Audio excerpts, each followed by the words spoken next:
sudah kita jelaskan tempoh hari. Dari Arkanuddin itu melahirkan 4 bidang ilmu. Ada ilmu syariat, ada ilmu tarekat, ada ilmu hakikat, dan ada ilmu ma'rifat. Ada 4 bidang ilmu. 4 bidang ilmu ini untuk membina diri kita yang terdiri dari 4 lapis. Pertama, ilmu syariat untuk membina diri kita. Lapis pertama yaitu tubuh yang kasar atau jasmani. Yang kedua, ilmu tarekat membina diri kita. Lapis kedua yaitu hati. Belajar tarekat untuk membina hati kita. Lapis ketiga yaitu nyawa, itu dibina pakai ilmu hakikat. Lapis keempat itu rahasia diri kita, dibina dengan ilmu ma'rifat. Nah, jadi kalau kita belajar ilmu agama, tentu kita lihat bidang apa yang akan kita pelajari. Apakah kita akan belajar di bidang ilmu syariat, itu artinya kita membina diri kita yang zahir, tubuh yang kasar. Membina diri kita yang zahir ini artinya kita mengkaji hukum-hukum. Ya, mengkaji hukum-hukum tentang sah, batal, halal, haram, dosa, pahala, surga, neraka. Kalau bicara tentang syariat, tidak pernah lepas dari itu. Dari sah, batal, halal, haram, dosa, pahala, surga, neraka. Itu aja yang kita bicarakan dalam ilmu syariat atau ilmu fikih. Jadi dapat dikatakan ilmu syariat itu jalan bagi tubuh. Supaya tubuh kita ini tahu apa yang harus dikerjakannya, mana yang halal, mana yang haram, mana yang sah, mana yang batal. Nah, ini luas sekali ilmu syariat ini, Bapak Ibu. Ada namanya fikih ibadah, ada fikih muamalah, ada fikih jinayah, fikih siasat, dan lain sebagainya. Ini banyak. Dan pendapat juga beda-beda. Karena yang namanya ilmu fikih, majmu'atul ahkam syar'iyyatil amaliyah al-muktasab min adillatihat tafsiliyah. Kumpulan daripada hukum-hukum syara yang sifatnya amaliyah, yang digali dari dalil-dalilnya secara rinci. Nah, jadi kalau misalnya puasa, ada dalil tentang puasa. Kalau zakat, ada dalil tentang zakat. Jadi kita mencari pendapat-pendapat para ulama. Maka fikih itu dapat dikatakan pendapat-pendapat para ulama. Makanya disebut dengan majmu'atul ahkam syar'iyyatil amaliyah, yang sifatnya amal, perbuatan. Hanya fikih ini ruang lingkupnya 2 aja, ucapan dan perbuatan. Jadi kalau kita belajar fikih itu menyangkut masalah perbuatan dan ucapan. Kalau kita belajar di mana saja atau berapapun lamanya kita belajar, kepada siapapun kita belajar, kalau yang kita pelajari itu berkaitan dengan ucapan dan perbuatan, itu fikih. Misalnya hari ini kita belajar cara wudhu, besoknya kita belajar cara sholat, besoknya lagi kita belajar membaca Al-Quran, besok lagi belajar fikih jinayah, besoknya lagi kita belajar tentang puasa, dan lain sebagainya, itu namanya fikih. Di fikih ini banyak pendapat. Nah, maka kalau menurut saya fikih ini yang penting itu fardu ainnya, yang terpokok. Mana yang akan kita kerjakan setiap harinya, yang diwajibkan secara individu. Nah itu yang paling pokok. Adapun yang lainnya, ya kalau memang kita ada waktu, nah sangat bagus untuk kita pelajari yang fardu kifayahnya. Tapi yang paling penting fardu ainnya, tentang sah batal, ya kemudian apa yang kita kerjakan secara individu, tentang sholat misalnya, tentang wudhu, tentang puasa, tentang zakat, tentang haji. Kemudian mana syarat-syaratnya, apa rukun-rukunnya. Nah ini perlu untuk kita ketahui secara individu, karena nggak bisa diwakilkan kepada orang lain. Tapi kalau misalnya penyelenggaraan jenazah misalnya, kan bisa diwakilkan. Ya, ada satu atau dua orang saja yang sudah bisa menyelenggarakan jenazah itu, misalnya mengapannya, gimana caranya, memandikannya, mengumpulkannya, mensolatkannya. Ada 2-3 orang saja sudah melaksanakan, yang lainnya sudah tidak berdosa lagi. Fardu kifayah. Tapi kalau fardu ain ini masih harus masing-masing, nggak bisa diwakilkan. Nah, setelah kita memahami hal-hal yang memang secara individu kita kerjakan, nah, jangan mutar-mutar di situ terus, Pak. Habis waktu kita, banyak yang perlu kita kaji lebih jauh. Kalau sudah kira-kira sudah tahu kita apa yang kita kerjakan sehari-hari secara individu, ya sudah masuk ke dalam, benahi hati.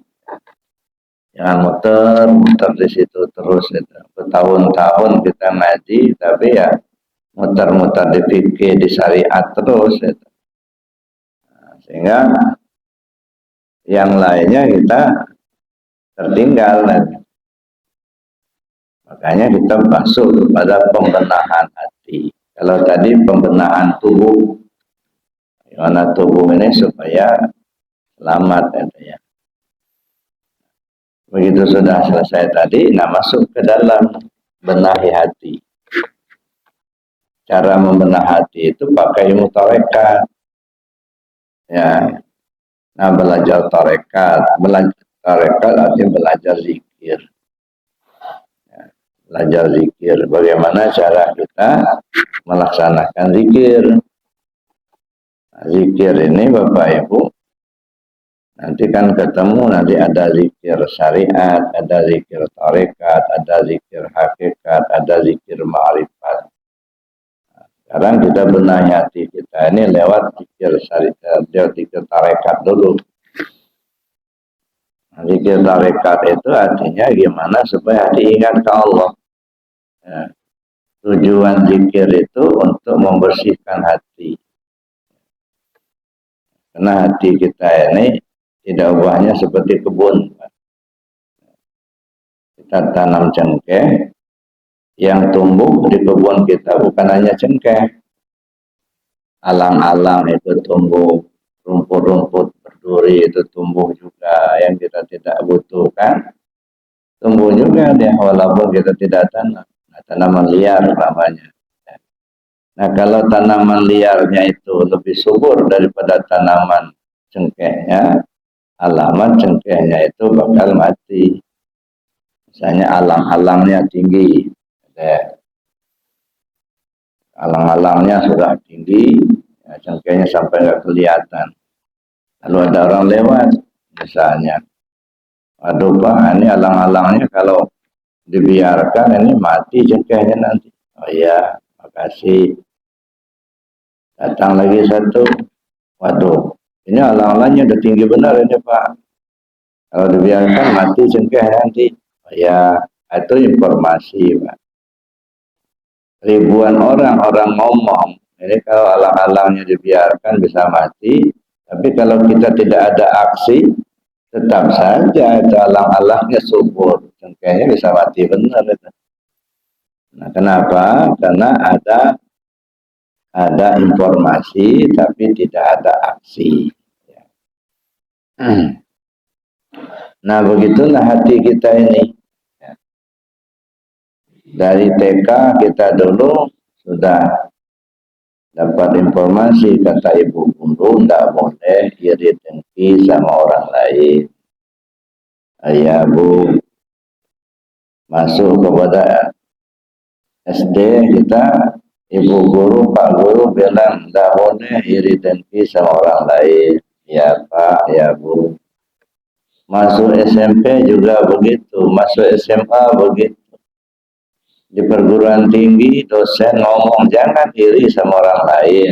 Ya Pak. Masuk di masyarakat kiai kita, kemudian ustaz ngomong tidak boleh iri dengki sama orang lain. Itu informasi semua Pak. Ada aksi tidak? Kalau tidak ada aksi ya sama. Ya, itu informasi. Makanya sampai tua kita juga iri dengki nggak pernah hilang. Karena yang kita dengar selama ini tidak ada aksi. Mestinya ada aksi. Kayak cengkeh tadi, kebun tadi. Kalau dibiarkan alang-alang nih Pak, ini bisa mati cengkehnya. Itu kan informasi. Nggak usah banyak-banyak orang menyampaikan informasi, kita sudah tahu ambil rantah, semprot, atau babat habis. Sehingga alang-alangnya musnah. Atau ada aksi cengkehnya, kita pupuk, kita siram, kita pagar, kita rawat lah itu sehingga jadi subur. Nah, jadi ada aksi. Nah gitu juga di hati ini, kebun hati kita ya. Tanaman aslinya itu tauhid, itu tanaman asli di hati kita ya. Tetapi kan yang tumbuh di kebun hati ini kan bukan hanya tauhid, iri, dengki, hasud, gitu ya. Hubul mal, hubul jah, merasa kita paling pintar, merasa paling benar. Nah, itu mah penyakit semua itu tanaman liar semua itu. Nah kalau tidak ada aksi ya tetap saja sampai tua itu ya nggak akan habis itu. Sekarang setelah ada informasi itu, nah, ambil aksi. Gimana caranya membabat tanaman liar di hati kita ini? Nah, kembalikan kepada hadis Nabi. Kata Rasul SAW, likulli syai'in siqala wa siqalatul qalbi zikrullah. Segala sesuatunya itu ada alat pembersih. Pembersih hati itu zikir kepada Allah. Nah, ini jadi itu randapnya ketemu. Gitu. Nah, untuk membersihkan hati pakai zikir. Gitu. Nah, tapi kalau kita di hati kita memang sudah enggak respon dengan zikir, apa itu zikir itu bid'ah itu, enggak ada dasarnya, enggak ada dalilnya. Nah, itu kalau sudah begitu sudah tertutup itu. Nah, jadi jangankan kita akan membersihkan hati kita, sama alatnya saja kita sudah nggak yakin. Kan baru alatnya itu. Alat membersihkan. Nah, makanya walaupun ilmu banyak, tapi iri dengki hasudnya itu tetap saja berkembang. Nah, kenapa? Karena memang tidak ada upaya kita untuk membabatnya, untuk membersihkannya. Nah, jadi setelah kita dikasih tahu sama Rasul sallallahu alaihi wasallam, likulli syai'in siqala wa siqalatul qalbi zikrullah. Segala sesuatunya ada alat pembersih. Pembersih hati itu zikir kepada Allah. Nah, kalau begitu kita harus belajar zikir. Nah, kita belajar zikir, kita belajar kepada yang ahli zikir. Nah, jangan kita dengar-dengar ceramah saja atau baca-baca buku. Itu zikir juga. Maka zikir ini ada zikir hasanah, ada zikir darajat. Nah, kalau zikir hasanat itu asal kita mengucap kalimat la ilaha illallah, tanpa cara, ya, tanpa guru, asal kita sudah tahu kalimatnya, kita zikir dengar-dengar dari tetangga sebelah, la ilaha illallah, la ilaha illallah, itu sudah zikir. Cuman untuk membersihkan hati kita nih susah, ya mesti pakai zikir darajat. Jadi sekian banyak model zikir, afdalul zikir fa'lam annahu la ilaha illallah.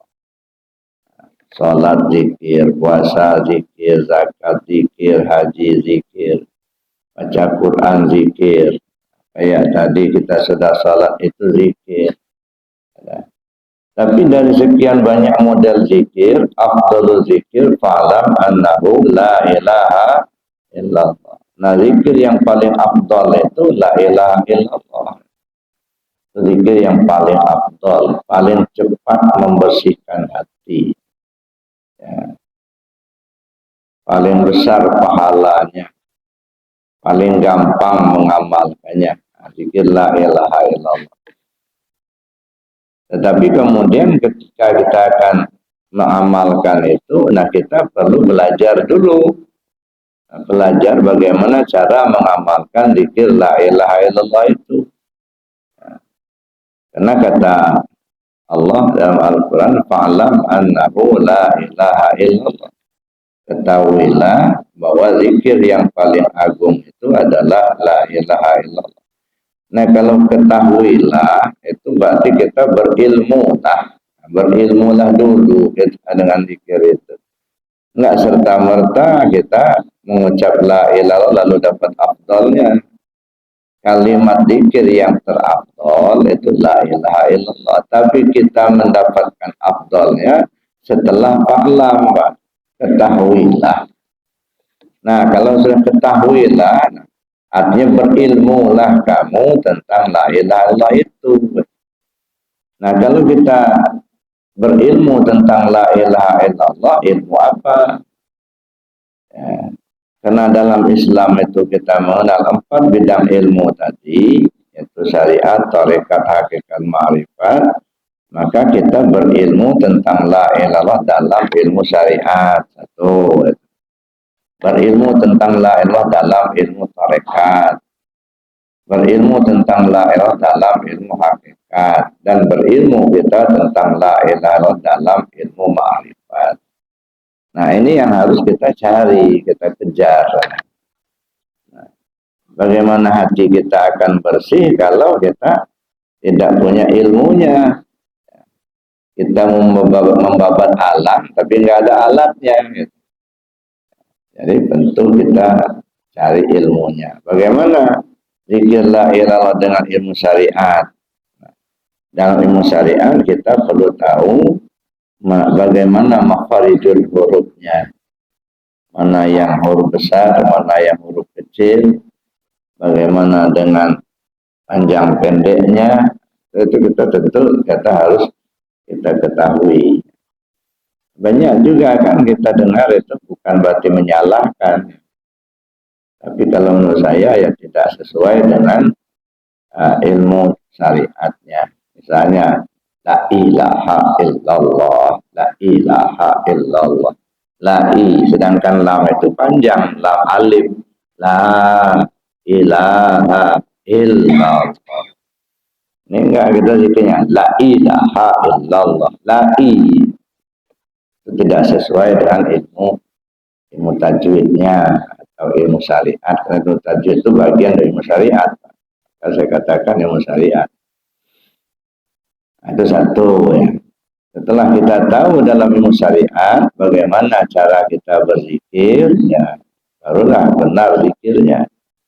Artinya mana yang panjang, mana yang pendek, maka tidak boleh kita merubah kalimatnya kalau kita berzikir. Baik berubah karena hurufnya bertambah, atau berubah karena hurufnya berkurang, atau berubah karena bertukar baris. Berubah karena hurufnya bertambah, misalnya la ilaha illallah, itu sudah bertambah hamzah, itu sudah menyalahi. Atau berkurang hurufnya, la loh, itu nggak lengkap hurufnya, salah juga. Atau berubah karena bertukar barisnya seperti tadi, la ilaha illallah, la ilaha illallah. Itu sudah berubah baris. Nah, kita dalam ilmu tajwid atau dalam ilmu syariat, kita amalkan yang sempurna dengan ilmunya. Tidak boleh bertambah atau berkurang hurufnya ataupun bertukar baris. Itu satu.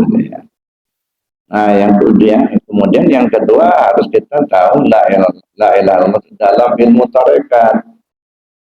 Bagaimana kita mengamalkan la ilaha illallah sesuai dengan ilmu tarekat.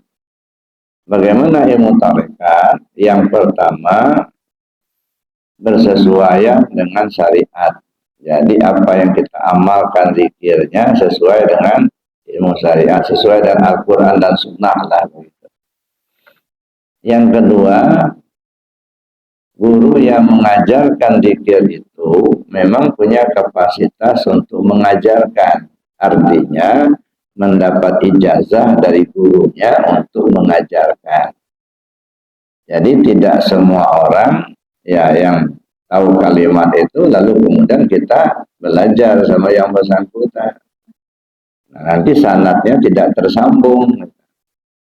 Ini kalau kita ngamalkan dzikir dengan kalimat la ilaha illallah mesti ada sanadnya. Bapak ngamalkan dzikir dengan la ilaha illallah itu ngambil sanadnya dari mana? Artinya belajarnya dari mana? Oh, dari si A. Si A-nya ngambilnya dari mana? Dari si B. B-nya ngambilnya dari mana? Begitu seterusnya sampai kepada junjungan kita Nabi besar Muhammad SAW. Itu namanya zikir yang bersanad. Ya, jadi bukan dengar-dengar tetangga, lihat-lihat orang geleng-geleng, kita geleng-geleng pula. Gitu. Ya, atau kita hanya baca-baca di buku Yasin itu. Lalu kita amalkan aja, gitu. Enggak bersanad. Oleh karena itu dalam ilmu tarekat mesti jelas sanadnya.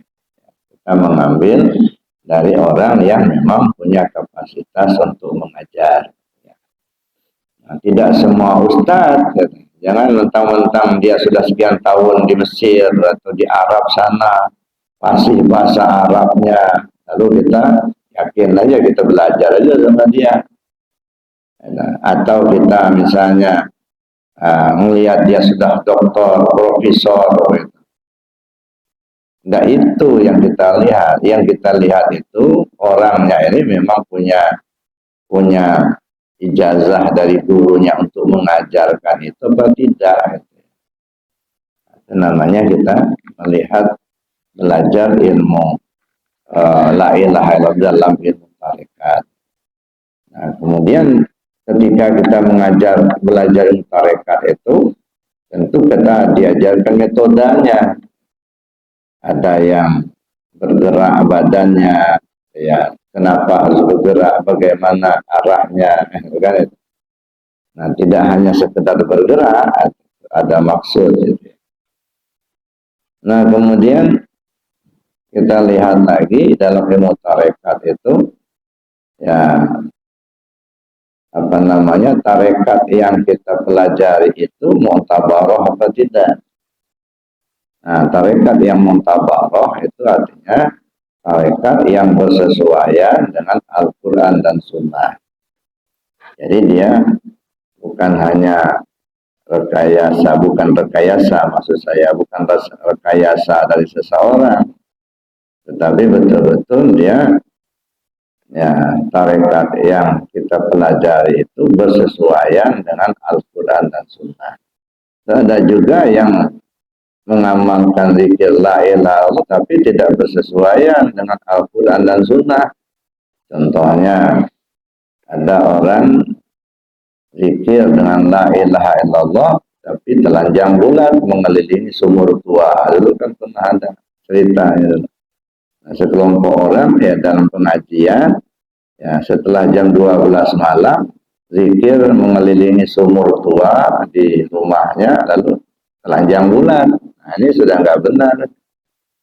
Ya. Atau dulu pernah kejadian juga, ya, jadi orang mereka zikir, ya, dengan melingkar begitu, selang-selingi laki perempuan, laki perempuan, laki perempuan, sambil mengucap la ilaha illallah, si perempuan memegang alat vital laki-laki. Nah kan ribut dulu. Nah ini sudah jelas bertentangan dengan syariat, tidak benar. Ya, kita harus selektif. Tarekat itu banyak, Pak. Nah, bahkan ratusan macam. Di Indonesia ini saja mungkin ada sekitar 300-an tarekat itu. Tapi yang muntabaroh itu ya sekitar 44 macam tarekat. Ada tarekat Qadiriyah, ada Naqsabandiyah, ada Qadiriyah Naqsabandiyah, ada Saziliyah, ada Sanusiyah, ada Samaniyah, itu macam-macam tarekat. Tarekat-tarekat tersebut tergolong tarekat muntabaroh. Kenapa tarekat muntabaroh? Karena bersesuaian dengan Al-Quran dan Sunnah.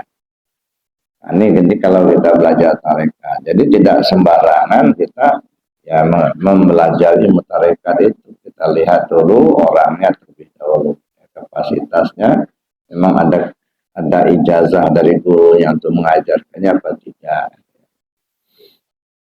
Nah kemudian yang ketiga, kita belajar zikir la ilaha illallah itu dalam ilmu hakikat. Ini berilmulah kita tentang la ilaha illallah dalam ilmu hakikat. Nah bagaimana dengan ilmu hakikat? Nah kita lihat lagi kalimat la ilaha illallah itu. Misalnya la ilaha illallah terdiri dari 4 suku kata. Ada la ilaha illa Allah. Nah, 4 suku kata ini maksudnya apa?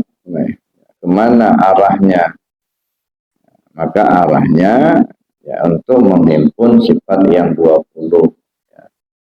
Jadi huruf la itu menghimpun sifat nafsiyah, 1 sifat. Ilaha menghimpun sifat salbiyah, 5 sifat. Ilah menghimpun sifat ma'ani, 7 sifat. Sedangkan lafaz jalalah Allah menghimpun sifat ma'nawiyah, 7 sifat. Nah jadi begitu kita melihat atau mengucap la ilaha illallah, sebenarnya kita sudah tahu ini di dalamnya ada sifat 20, sifatnya Allah. Nah sifat 20 itu ternyata memang disifatkan Allah ke diri kita. Ya, sifat nafsiyah ada di diri kita. Sifat salbiyah ya mulai dari idam, baqa, mukhallafah lil hawadis, yang muta'ala binafsi wadaniyat ada di diri kita. Nah begitu juga sifat ma'ani, qadrat, iradat, ilmu, hayat, sama, basar, kalam ada juga di diri kita. Sifat ma'nawiyah yang 7 ada juga. Nah jadi artinya ketika nyebut la ilaha illallah sama saja kita hakikatnya ngebaca diri kita sendiri. Nah, la ilah arahnya ke diri kita. Mana la-nya arah kemana, ilaha marahnya kemana, ilahnya arahnya kemana, yang kalimat Allahnya arahnya kemana. Nah, itu namanya kita berilmu ya tentang la ilah dalam ilmu hakikat. Nanti naik lagi kita berilmu tentang la ilah dalam ilmu ma'rifat, pengenalan. Ilmu ma'rifat. Bagaimana ilmu ma'rifat? Dan mengenal diri kita. Kalau tadi dalam hakikat kita pahami kalimat la ilaha illallah menunjukkan diri kita, tetapi bagaimana kemudian hakikat daripada diri kita ini ya mengenal siapa diri kita ini sehingga kita tahulah kita dengan Tuhan kita. Man arafa nafsahu faqad arafa rabbahu. Siapa orang mengenal dirinya, maka kenallah dia kepada Tuhannya. Maka kita perlu mengenal diri kita. Nah ini dalam artian kita membenahi diri. Ini kalau kita mau mengaji. Gitu ya. Jadi artinya bukan hanya sekedar ngisi waktu ceramah. Gitu. Bukan asal ceramah. Kita lihat dulu. Supaya kita jangan